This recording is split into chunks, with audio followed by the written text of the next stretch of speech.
먼저 우리 선원분들께 여쭤보고 싶은 게 있어요. 아인슈타인이라고 하면 모두가 다 알고 있을 것 같아요. 아인슈타인 외에 다른 과학자를 혹시 아는 분이 누가 있을까요? 과학자. 네. 뉴턴. 뉴턴. 네. 뉴턴? 보통 이렇게 나오는 얘기가 처음이 뉴턴이잖아요. 그럴만해요. 사실 가장 유명한 과학자, 그리고 제가 생각할 때도 어떤 천재의 전형을 꼽으라고 하면 뉴턴과 아인슈타인을 이렇게 나란히 두게 되거든요.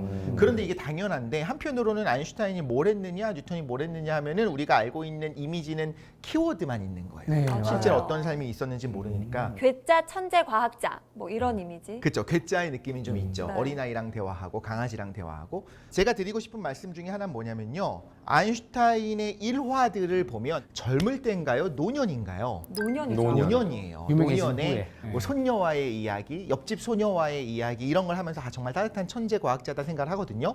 그런데 실제로 놀랍게도 아인슈타인의 위대한 성취는 굉장히 생애 전반에 있어요. 그럼 이 간극을 어떻게 메우냐는 거예요. 왜 성취는 전반에 있는데 우리가 알고 있는 이미지는 후반에 있지? 중간에 무슨 일이 있었던 걸까? 이 부분에 우리가 퍼즐을 좀 맞춰볼 필요가 있는 것 같습니다. 개인적으로 뼛속까지 문과이기 때문에 저는 이분이 그냥 굉장히 천재적인 과학가 그리고 뭐 맛있는 우유 뭐 이 정도로만 알고 있는데 맞아, 맞아. 네, 오늘 제대로 한번 알아보도록 하겠습니다. 자, 그럼 박수로 오늘 강의 시작할까요? 야.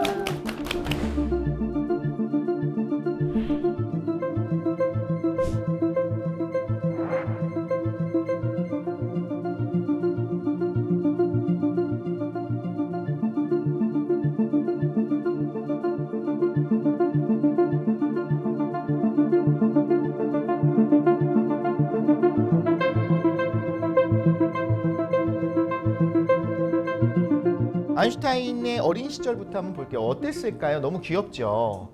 어린이들은 다 귀여운 모습인데 저 단추인지 뭐 장식인지 오른쪽이에요, 보면 왼쪽이에요? 오른쪽입니다. 아유, 오른쪽이겠죠. 아, 자, 어린 시절에 어땠느냐? 남달랐을까? 어렸을 때부터 평범했던 것 같아요. 제가 볼 땐 평범한 부분들이 좀 있었습니다.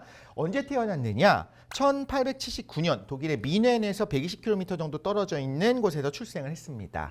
그래서 태어난 다음에 이제 자라는 과정들을 보면 뭐 영특했겠죠. 보통은 뭐 수학은 못했다, 뭐 과학을 좀 좋아했다 이런 식으로 얘기하지만 실제로는 그래도 아인슈타인의 못했던 수학이 저보단 잘쓸 거라 생각을 하긴 합니다만 어떤 학생이었느냐? 딱 요 포인트가 적합한 것 같아요. 하고 싶은 것만 했어요. 공부를 하고 싶은 것만 했어요. 그게 어느 정도냐를 말씀을 드릴게요. 당시에 어떤 분위기였을까요? 1879년, 79년생이에요. 그리고 한 10대가 될 때쯤 되면 이제 1900년대 초반이 됐습니다. 그때의 분위기는 유럽이 굉장히 좀 잘 나가는 분위기로 가고 있었어요. 그 벨 에포크가 끝나고 뭔가 이렇게 잘 나가는 분위기로 되고 있었지만 또 다시 생각해 보면 제국주의가 시작되고 있는 시대였었어요. 그러니까 어떻게 해야 되냐면 특히나 독일의 분위기는 우리가 영국이랑 프랑스에 비해서 우리가 뭐가 부족하다고 이러고 있지? 우리가 더 잘 나가야 돼. 이런 이야기를 하면서 왠지 궁극적으로 가고 있는 그런 상황이었습니다. 교사들이 굉장히 무서워요. 강압적이에요. 공부하라고 안 그러면 때립니다. 아, 그때 당시 독일의 그때부터 분위기가요. 맞습니다. 제가 저때 교사했으면 진짜. 이때 학교에서 뭘 하냐면 암기 위주의 강압적인 분위기가 있어요. 근데 그거는 동서고금을 막론하고 언제나 그래 왔어요. 일단 가르치는 거를 들어야지 그 다음에 응용할 수 있다는 생각을 하는 거죠. 그런데 아인슈타인이 거기에 버티질 못했어요. 오. 16살에 자퇴를 합니다. 그 다음에 어딜 가느냐? 고등학교 졸업장은 없어도 되는 대학이 하나가 있습니다. 취리히에 있는 스위스 폴리테크닉이라고 하는 대학에 지원을 하게 돼요. 폴리텍을 갔군요. 네, 폴리텍을 가는 건데 탈락을 합니다. 아이고. 탈락을 하면서 너가 잘하는 부분이 있지만 이 부분의 기본이 너무 없다. 그럼 조금 더 공부를 해갖고 와라 라고 해서 재수를 하는 겁니다.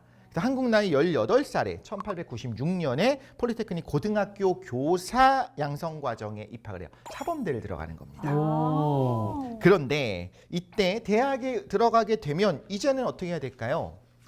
열심히 공부를 해야겠죠. 네, 하고 싶은 졸업해야죠. 것만 하고 살았다고는 하지만 이제부터는 열심히 해야 되는 상황이 된 거지 않습니까? 여전히 하고 싶은 것만 하고 있습니다.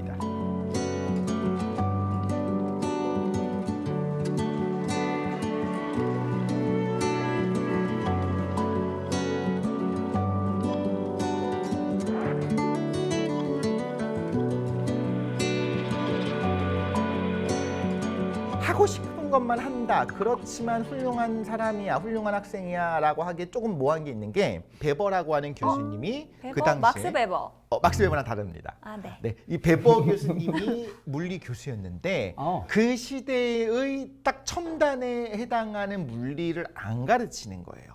근데 그때 막 새로 스물스물 올라오고 있는 위대한 발견들이 많던 시대예요. 근데 그걸 안 가르치는 겁니다. 왜요? 맥스웰의 전자기학에 대해서 안 하고 있는 겁니다. 왜 안 했느냐라고 한다면 아직은 이론적인 거였을 수도 있는 거고 하나의 견해였을 수도 있는 거고 또 하나는 내가 거기까지는 공부하지 못했을 수도 있을 것 같아요. 어떻게 보면. 최근 나온 맞습니다. 사실 굉장히 많은 부분에서의 어떤 고전역학으로 설명할 수 있는 게 있었으니까요. 그때 그런데 아인슈타인은 꽂혔던 거예요. 저거 공부해야 되는데? 저게 요즘 핫하다는데?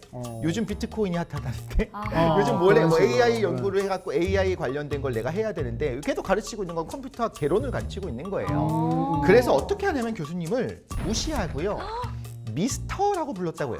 선생님을? 교수님한테 그렇게 미스터. 미스터라고 베버 씨. 막 이런 네, 식으로. 그렇게 부르는 거예요. 어머. 그때 뭐 서양은 다 그렇지 않았나 했지만 서양도 그렇지 않습니다. 오히려 프로페서에 대해서는 굉장히 존경을 해야 되는데 오. 이런 부분을 우리 교수님께서 좋아하셨을까요? 싫어하셨을까요? 엄청 싫어했을 것 같아요. 싫어했죠. 그런데도 재능이 있는 건 알고 있었어요. 얄미워. 얄밉죠. 네. 그리고 재능이 있다고는 하지만 엄청나게 뛰어난 성과를 내고 있는 건 아니에요. 수학 못한다니까요. 그런 상황이었던 겁니다. 그 결과 어떻게 됐느냐? 자, 졸업할 때가 됐어요. 졸업하고 진짜 하고 싶었던 건 뭐냐면 당연히 연구하는 겁니다. 공부를 계속 하고 싶었습니다. 그런데 연구직을 얻으려면 교수의 추천서가 있어야 되는데 추천서 써주시겠어요? 안 해주지. 안 해주지. 독신 씨 이거 왜 안 가르쳐 주세요 하는 그 제자한테 저도 추천서 안 써주고 추천서 못 받습니다. 그리고 취직을 하려고 해도 교수의 추천서가 필요하거든요. 그것도 제대로 하지 못합니다. 어떡해? 그러면서 교수님이 이런 얘기들을 하는 거죠. 하고 싶은 것만 너무 한다. 좀 더 전체적으로 해야 된다.